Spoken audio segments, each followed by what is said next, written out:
Hello friends, health insurance सैयद.com की तरफ से मैं सुमित भंडारी आपका स्वागत करता हूं। बहुत बहुत शुक्रिया इस वीडियो को देखने का। आज का हमारा टॉपिक है premium hike in insurance policies and how to tackle it.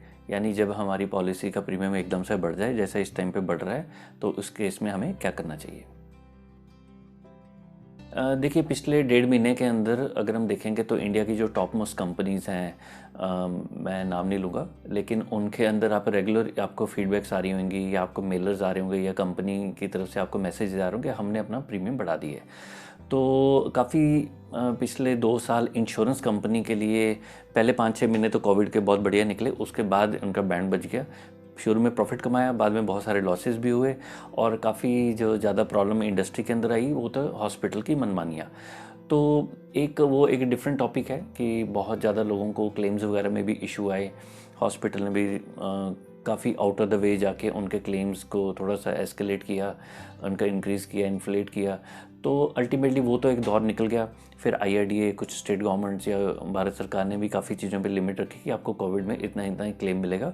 तो अभी काफ़ी चीज़ें स्ट्रीमलाइन हो गई हैं, लेकिन इसके दौरान हुआ क्या कि इंश्योरेंस कंपनीज़ के ऊपर बहुत ज़्यादा क्लेम का बर्डन आ गया। देखिए, प्रीमियम इंश्योरेंस कंपनी का क्यों बढ़ता है? कुछ कंपनी के प्रीमियम हर एक साल बढ़ते हैं और कुछ कंपनी का प्रीमियम 5-5, 10-10 साल के एज बैंड के हिसाब से बढ़ते हैं। वो जो प्रीमियम होता है वो तो एज के हिसाब से बढ़ता है। एक प्रीमियम मेडिकल इन्फ्लेशन की वजह से बढ़ता है कि जो आज सपोज करिए आपने एक घर खरीदा है, प्रॉपर्टी खरीदी है, तो आपका भी मन करता है ना कि भाई उसकी एप्रिसिएशन हो, स्टॉक्स लिए हैं उनकी ग्रोथ हो। तो जो हॉस्पिटल में डॉक्टर हैं, नर्सें, उनकी भी तनख्वाहें बढ़ेंगी। जो एक हॉस्पिटल अगर कोई किराए पे है या कहीं एक नया हॉस्पिटल बन रहा है तो उसकी भी रियल एस्टेट की कॉस्ट बढ़ रही है, तो मेडिकल एडवांसमेंट नहीं आती है। तो मेडिकल इन्फ्लेशन रफली 15-20% के आसपास होती है प्रैक्टिकली ऑन ग्राउंड। कहने को आप जो मर्जी बोल दीजिए। तो इसको बीट करने के लिए हर एक 2-3 साल के अंदर IRDA के पास इंश्योरेंस कंपनी जाती हैं कि भाई हमारा खर्चा बढ़ गया, तो अपने डॉक्यूमेंट सबमिट करती हैं और IRDA लॉ करता है कि ठीक है 5%, 10%, 15, 20, 25, 30% आप अपना प्रीमियम बढ़ा सकते हैं। जब भी प्रीमियम हाइक होता है तो IRDA के परमिशन के बिना नहीं होता।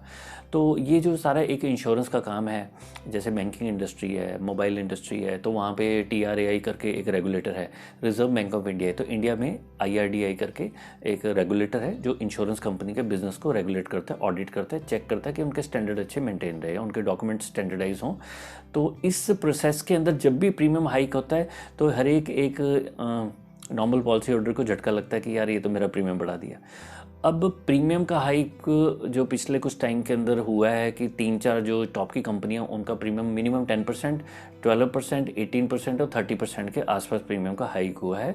और पिछले साल जितना मैं आता हूँ कि कुछ कंपनी में 35-40% का भी प्रीमियम हाइक हुआ है। सरकारी कंपनियों में तो मैं बात नहीं करूँगा, ठीक ठाक लेवल के पिछले 2-3 साल में रेट बढ़े हैं। तो ये एक दौर चल रहा है। मैंने काफ़ी दिन पहले भी वीडियो बनाया था कि आने वाले टाइम में इंश्योरेंस कंपनी के प्रीमियम बढ़ेंगे, डेफिनेटली बढ़ेंगे। तो अब ये है कि सपोज करो पिछले साल आपका प्रीमियम 20,000 पे था, इस साल 30,000 हो गया या 28,000 हो गया। तो इसकी 2 रीज़न हो सकती हैं। एक तो आपका एज बैंड भी चेंज हो जाता है। आपकी उम्र एक पर्टिकुलर एज को क्रॉस होगी तो आपका प्रीमियम वैसे भी बढ़ना था, और आपको बाई चांस आपके एजेंट ने नहीं बताया, आपको अवेयरनेस नहीं थी, जब आपने ऑनलाइन पॉलिसी गई किसी ने आपसे बात नहीं की, तो एक तो एज के हिसाब से प्रीमियम बढ़ा, बट बाकी मेडिकल इन्फ्लेशन की वजह से हर एक कंपनी इस महीने में तो काफ़ी प्रीमियम हाइक हुई हैं। तो दोनों वजह से आपका प्रीमियम बढ़ गया। तो ऐसे पर्टिकुलर केस में जब मेरा प्रीमियम बढ़ जाए तो मुझे क्या करना चाहिए? देखिए, इंश्योरेंस पॉलिसी के अंदर मैं नॉर्मली लोगों को रिकमेंड करता हूँ कि जब आप एक कंपनी के अंदर घुस गए हैं, एक पॉलिसी आपने ले लिया, अगर आपका सम एश्योर्ड ठीक ठाक है, ठीक ठाक है मतलब 25-50 लाख का आपका कवर है, तो उस केस के अंदर फिर तो अगर 10-15% का प्रीमियम हाइक हुआ है तो वहीं बैठे रहिए। तो आज जिस कंपनी दूसरी कंपनी में जाएंगे भी 1-2 साल में, 6 महीने में शायद उसका भी बढ़ जाए। तो 10-15% के लिए प्रीमियम जंप के लिए कहीं जाने का लॉजिक नहीं बनता। हाँ, आपका प्रीमियम आपकी कैपेसिटी से बाहर हो गया है, फिर आप मार्केट में थोड़ा लुकआउट करिए।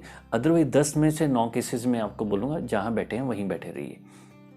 लेकिन क्या होता है, आपकी जो पॉलिसी, आपकी इनकम कुछ भी हो सकती है। अब मैंने तो अपनी जेब से प्रीमियम भरना नहीं है, तो क्या होगा कि आप अपना बजट देखेंगे और आपके बजट में अगर सूट नहीं कर रहा तो नेचुरली आप लुकआउट कर सकते हैं दूसरी पॉलिसीज़ के अंदर। तो जब आपको बाई चांस ऐसा कुछ करना है तो आपको पता होना चाहिए आपके फ़ायदे या नुकसान क्या होंगे। सबसे पहला नुकसान तो आपका ये हो जाता है कि जब आप दूसरी कंपनी में जाएंगे तो आपको एक नया प्रपोजल फॉर्म भरना पड़ेगा। It should be nearly as same possible जो आपने 5 साल 2-4 साल पहले जो पॉलिसी ली थी, जो उसकी डिक्लेरेशन है और ये जो आपने आज पॉलिसी बाय करी है, इसका डिक्लेरेशन नियरली सेम होना चाहिए। अब लोगों के पास पुराने प्रपोजल फॉर्म तो होते नहीं, लोगों को तो जो लेटेस्ट पॉलिसी बाय करें उसका भी प्रपोजल फॉर्म नहीं पता कहाँ से देखना होता है, तो वहाँ पे एक एरर होने के चांस होते हैं और कल को आप क्लेम के अंदर फंस सकते हो। तो इस प्रोसेस को ढंग से करना है, राइटफुल मैनर में करोगे तो कोई चिंता की बात नहीं।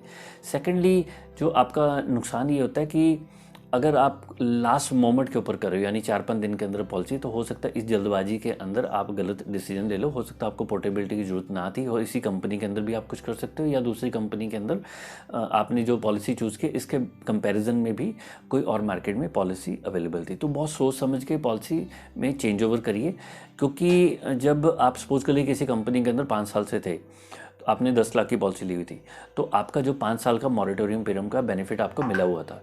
जब आज आप दूसरी कंपनी के अंदर चले गए हैं तो आपका मॉरेटोरियम का बेनिफिट लैप्स हो जाता है, सिर्फ आपको पोर्टेबिलिटी का बेनिफिट मिल रहा है। तो जब आप ये चीज़ करेंगे, कभी भी पोर्टेबिलिटी कर रहे हैं, तो अपने एजेंट से पूछिए कि मेरे मॉरेटोरियम का क्या होगा और मेरे को पोर्टेबिलिटी में क्या बेनिफिट प्लस और माइनस मिलेंगे। और इस दौरान अगर पिछले जैसे 5 साल की पॉलिसी थी, अगर ऑलरेडी आपका कोई हेल्थ इशू नया आ चुका है तो आपको प्री एग्जिस्टिंग का वेटिंग पीरियड भी लगेगा और लोडिंग भी लग सकती है। आधे घंटे में पॉलिसी बाय करनी, उसके अंदर आपको कोई चिंता नहीं है, पॉलिसी आपकी आराम से हो जाएगी, मज़ेदार तरीके से 1-2 पॉलिसी में मिल जाएगी, लेकिन पॉलिसी गलत तरीके से होगी, क्लेम में इशू आएगा ही आएगा। तो कभी भी अगर आपके पास टाइम कम है तो इन चीज़ों को थोड़ा सा अवॉइड करिए, थोड़ा सा इस चीज़ से दूर रहिए। हाँ, एक अब पार्ट ऐसा आ जाता है कि मेरी पॉलिसी का प्रीमियम 30-40% बढ़ गया है, तो आप अपना एक बजट बनाइए, फिक्स करिए, अपनी इनकम का एक परसेंटेज फिक्स करके उसके अंदर आप फिर ज़्यादा से ज़्यादा सम एश्योर्ड करने के लिए कोशिश करिए। जब पोर्टेबिलिटी करने ही लगे हैं तो उसमें टारगेट आपका ये होना चाहिए कि चलिए पैसा तो मैं जितना अफोर्ड कर सकता हूँ उतना पे करूँ, लेकिन कोशिश करिए उसके अंदर थोड़ा सा कवर बढ़ाने की कोशिश करिए, क्योंकि आपका मॉरेटोरियम पीरियड का तो लूज़ हो ही जाएगा। तो ये जो टाइम है इसके अंदर अगर आपका 5-10-15% का जंप हुआ है तो आपको कोई चिंता करने की जरूरत नहीं, ये प्रीमियम हाइक होने ही होने थे। अगर आपका 30-40% का प्रीमियम का हाइक हुआ है तो ये नोटिस करिए कि क्या पिछले, ऐसा तो नहीं है कि किसी कंपनी का प्रीमियम पिछले 6-7 साल से बढ़ा ही नहीं था, तो 10-15% जो उन्होंने 3-3 साल के बढ़ाने थे, तो 6-7 साल से अगर प्रीमियम का हाइक ही नहीं हुआ तो 30% का प्रीमियम हाइक जेन्युइन है। आपने इतने सालों में सस्ती पॉलिसी का बेनिफिट भी तो उठाया ना, वो तो जब बेनिफिट मिल रहा है तो हमने देखा नहीं कि नहीं हमें मज़ा आ रहा है उस चीज़ का, हमने ठीक है बहुत बढ़िया तरीके से पॉलिसी चल रही थी, लेकिन अब जो पॉलिसी का प्रीमियम मार्केट के एट पार हो गया, थोड़ा कॉस्टली हो गया, तो आपको वहाँ पे एक कॉस्ट बेनिफिट एनालिसिस करना होता है कि मेरा पॉलिसी का प्रीमियम पिछले 5-7 साल में कितना प्रीमियम दिया था, मार्केट में कितने कंपेरिजन से मैंने पैसा बचाया, और यहाँ पर अगर मैं यहीं पर कंटिन्यू करता हूँ या दूसरी कंपनी में जाता हूँ तो मेरे को क्या नफ़ा नुकसान हो रहा है। तो सिर्फ इस बेस से दूसरी जगह मत चाहिए कि आपका प्रीमियम बढ़ गया है। आपका एक ऑब्जेक्टिव क्लियर होना चाहिए कि जो मैंने ये पॉलिसी ली हुई थी इतना मैं अफोर्ड कर सकता हूँ, और जो मेरे नीड बेस्ड एनालिसिस के हिसाब से जो मेरा एक टारगेटेड सम एश्योर्ड था, अगर वो मेरे को मिल जाता है तो फिर बैठे रहिए। हाँ, अगर वो आपकी बजट से बाहर हो गया या जो आपके टारगेट अचीव नहीं हो रहे, फिर शायद आपको मूव ऑन करना पड़ेगा। अगर मूव ऑन करना है बहुत ध्यान से करिए, जल्दबाजी में मत करिए, सिर्फ प्रीमियम की वजह से दूसरी कंपनी में मत जाइए।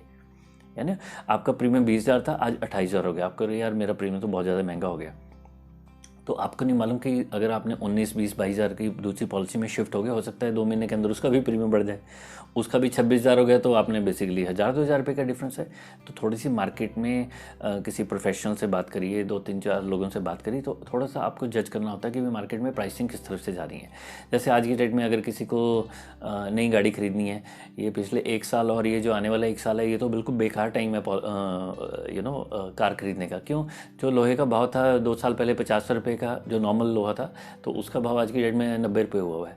तो 80% तो ऑलरेडी रेट बढ़ा हुआ है। तो पेट्रोल, कॉपर वगैरह सबका रेट बढ़ा हुआ है। क्यों बढ़ा हुआ है?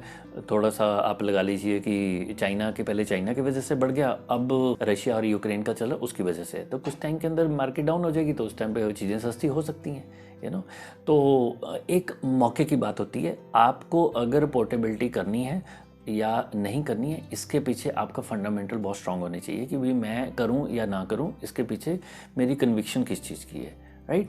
तो सिर्फ इस वजह से मूव ऑन ना करिए। इस टाइम पे इंडिया के अंदर मैक्सिमम कंपनीज ने पिछले 1 साल पहले ही डिसाइड किया था कि इस महीने हम अपना रेट बढ़ा रहे हैं, कुछ बढ़ा चुके हैं और कुछ बढ़ाएंगे। तो सिर्फ प्रीमियम की वजह से एक दूसरी जगह पे मत चाहिए। हाँ, आपने कहीं पे ऑनलाइन चेक किया तो सामने वाले ने, जब आप किसी पर्सन से देखिए एडवाइस ले रहे हैं ना, अगर उसके बाद बाई चांस एक ही कंपनी से टाई अप है, तो आप किसी फ्रूट वाले से पूछेंगे कि भाई भैया ये फ्रूट कैसे हैं, वो तो हमेशा बोलेगा ना कि मेरे फ्रूट अच्छे हैं। जिसको अपना माल बेचना क्यों कहेगा? फिर हर एक को अपनी दुकान चलानी है। मैं ये भी नहीं कहता हूँ कि एजेंट है कोई डीलर से इससे बात करें, वो गलत है, बट क्या होता है कि अनबायस्ड एडवाइस बड़ी मुश्किल से मिलती है। तो आपको कुछ अपने कोशिश क्या करनी है, अपना नीड बेस्ड एनालिसिस को अंडरस्टैंड करिए, मेरी ज़रूरत क्या है, उसके हिसाब से सामने वाले से बात करिए कि मेरी ये ज़रूरत है, तो क्या आपके साथ जुड़ के या आपकी कंपनी में आके मेरे को बेनिफिट हो सकता है, नहीं हो सकता। अगर नहीं होता तो वहाँ से मूव ऑन करके दूसरी जगह जाइए। अगर आपको 3-4 लोगों से बात करके आपको लग रहा है कि नहीं मेरा टारगेट ही नहीं चाहिए, और फिर जहाँ है बैठे रहिए। अब मार्केट में अगर 110 का पेट्रोल हो जाएगा, क्या करेंगे, हर एक जगह बढ़ा है, हम ऐसा तो है नहीं है कि गाड़ी चलानी बंद कर देंगे। तो जो बेसिक मेरा मैसेज इस वीडियो का पर्पज़ ये है कि बिज़नेस के डायनेमिक्स होते हैं, प्रीमियम बढ़ रहे हैं और आने वाले टाइम में भी बहुत सारे प्रीमियम बढ़ेंगे, और उसके पीछे बहुत सारी रीज़न। हाँ, अगर आपको कुछ करना ही है तो डिफरेंट प्लेटफॉर्म पे जाके ये शोर मचाइए कि जो हमारी पॉलिसी के अंदर 18% का GST लगाया, क्यों लगाया हुआ है, ठीक है ना। तो अगर महंगाई बढ़ गई है, अगर पेट्रोल के भाव में अगर एक्साइज वगैरह थोड़ी सी कम कर देते हैं, तो देखो सरकार को भी थोड़ा सा, मैं तो हमेशा इस चीज़ के अपोज करता हूँ कि जो हमारी GST की प्राइसिंग है 18% की, that is very very higher. 18% GST में हम सारे लोग मिडिल क्लास फैमिलीज हैं, हमारे ऊपर ये बोझ नहीं पड़ना चाहिए। तो थोड़ा सा 10-12% के आसपास होना चाहिए था। तो 18% तो बहुत ज़्यादा है। आपको बेसिकली जिस चीज़ के ऊपर ध्यान रखना है, अपने टारगेट के ऊपर रहिए, फिर देखिए कि आप जहाँ बैठे हैं बिल्कुल ठीक है, रेट बढ़ गया तो कोई दिक्कत नहीं है, दूसरे के जाने पे अगर कोई सब्सटेंशियल बेनिफिट है तो जाइए, नहीं तो बैठे रहिए। हाँ, अगर बाई चांस आप में से कोई पर्सन है इस टाइप की दुविधा के अंदर है, तो आप हमारे बहुत सारे वीडियोज़ हैं, उनमें आप जाइए, आप अलग अलग पोर्टल पे जाके भी चेक कर सकते हैं। हमारी इस वीडियो के डिस्क्रिप्शन में बहुत सारे हमारे वीडियोज़ या वेबसाइट के लिंक है, वहाँ जाके आप इन्फॉर्मेशन गैदर कर सकते हैं। मैं ये नहीं कहता कि आप हमसे पेड कंसल्टेंसी लीजिए, लेकिन आप इन्फॉर्मेशन अपने आप को एम्पावर करिए, अच्छे से इन्फॉर्मेशन लीजिए, then take up a decision. और जहाँ तक आपको लगता है कि आपके पास टाइम कम है, या आप ये 10-15 घंटे का अपना टाइम नहीं वेस्ट करना चाहते, उसके बाद भी कन्फ्यूज़न है कि मैं करूं या ना करूं, तो आप हमारी 500 रुपये से फ़ीस स्टार्ट होती है हमारी, पेड कंसल्टेंसी है। तो आप अपनी पॉलिसी का रिव्यू करा सकते हैं, पोर्टेबिलिटी करनी है नहीं करनी, डिसीजन ले सकते हैं, पॉलिसी लेनी है नहीं लेनी, जहाँ मर्जी से लीजिए, हमें क्या। आपको तो हम एक लेवल के ऊपर ये बता देते हैं कि ये मर्ज है, ये इसकी दवा है, बाकी जहाँ से खरीदनी जाके दवाई खरीद लीजिए, ठीक है। चलिए जी, आपने इस वीडियो को देखने के लिए टाइम निकाला, बहुत बहुत शुक्रिया। अगर वीडियो अच्छा लगा तो आप इसको लाइक कर सकते हैं, नहीं अच्छा लगा तो डिसलाइक कर दीजिए, जैसा आपका मन करे। बहुत बहुत शुक्रिया अगेन, और भारत माता की जय। Thank you very much.